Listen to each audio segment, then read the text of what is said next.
Hi guys. So I'm going to read another article with you this week about Wayne Thiebaud.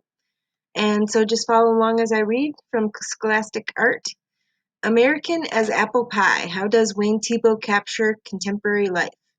Cakes and pies stand in neat rows behind the glass counter at the bakery. Creamy frosting and thick filling make viewers' mouths water.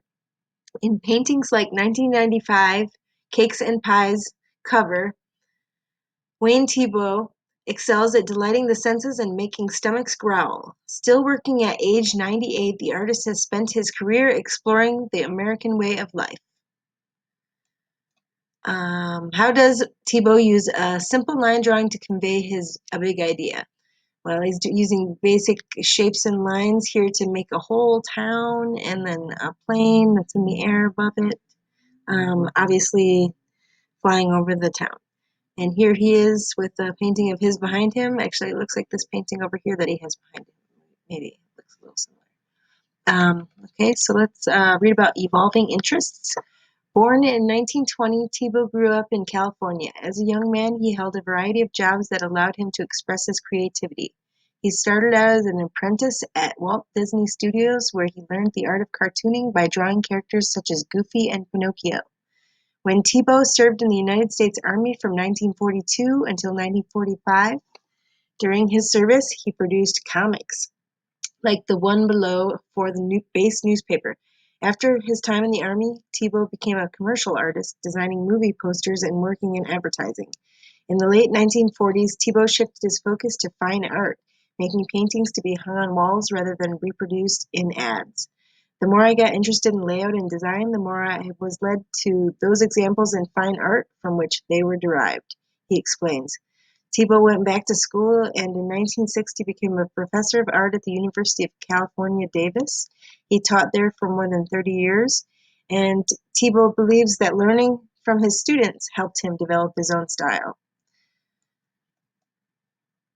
In what ways does Thiebaud explore the fundamentals of art in this composition? So you could talk about some different elements in this picture. If you did, what words would you use? It's called Pie Counter, 1963, oil on canvas. You could maybe talk about how the colors are in rows and there's patterns of plates and the same kind of meal over and over again. You could talk about how there's a value or shadows in the where the light does not hit the table because of these pies and cakes that are lined up.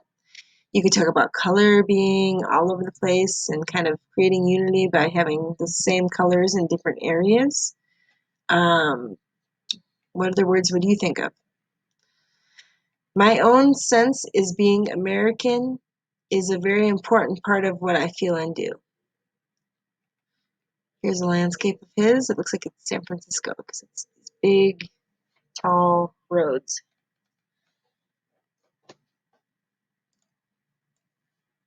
Learning the rules. Thiebaud began painting to learn about the fundamentals of composition and form.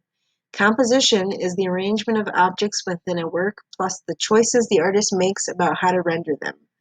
Thiebaud chose food as a subject because many foods are simple, three-dimensional forms.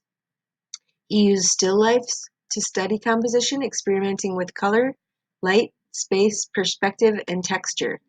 In his 1963 Pie Counter, left, the artist paints the triangular slices with cool shadows. The lush brushstrokes mimic the texture of frosting and whipped cream. Thiebaud didn't expect anyone to take these paintings seriously as fine art, and he was surprised when they did. When I painted the first row of pies, I can remember sitting and laughing. Now I have flipped out, the artist recalls. Pushing boundaries. By mastering the basics of form and perspective in works like Pie Counter, Thiebaud developed the skills he needed to challenge the rules of composition. Late in his career, the artist created many paintings in San Francisco, including his 2001 San Francisco West Side Ridge left. So that was San Francisco. The artist disrupts traditional perspective to capture the city's perilously steep streets and geometric buildings. Thiebaud's background in cartooning helped him learn how to render scenes simply and effectively. His dedication to the fundamentals of art gives him the skills necessary to bend the rules while still creating plausible compositions like this one. To many people, Thiebaud is a quintessential 20th century artist. From the delicious foods that appear in bakeries across the country to dramatic cityscapes, Thiebaud's bright, colorful paintings capture aspects of everyday life in America. How does Thiebaud bend the rules in this painting? Well, this is kind of a strange hill right here. And you guys have your own ideas probably as you look at this picture, how he's been making the rules change or bending the rules.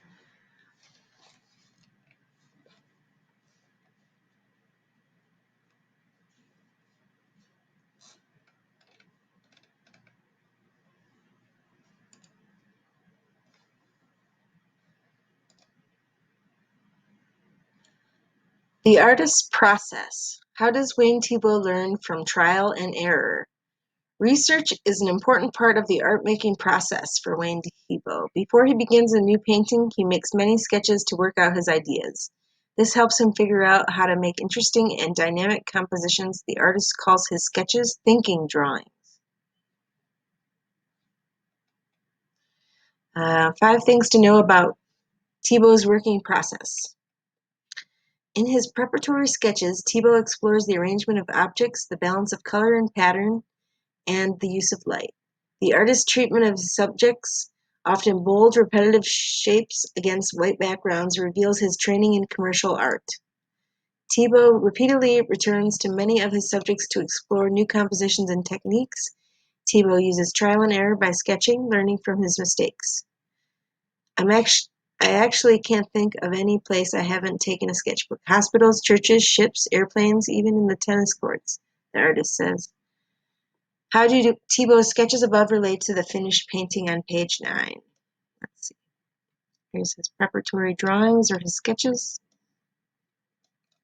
You got a lot of value here, a lot of shading, and many neckties. And then you have a bunch here as well that are a little bit smaller. These ones are more spread out.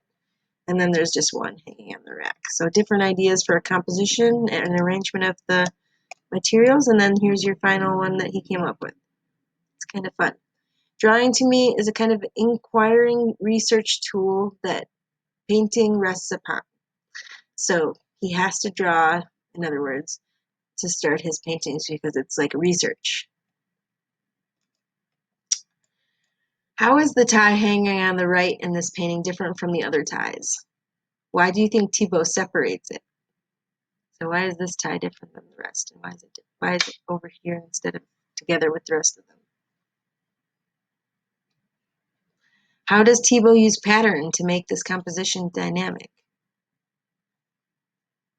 All the different ties have different patterns. You can tell them apart that way. Thiebaud's art analyzed. In the sketches on page 8, Thiebaud writes notes to himself, preparing for the final composition above. Thiebaud includes heavy shadows in both the preparatory sketches and the painting. In each version of the composition, a single light source creates the shadows. So the shadows are always on the same side of the objects in each of the pictures that he makes, because he's deliberate about where the light's coming from in his pictures.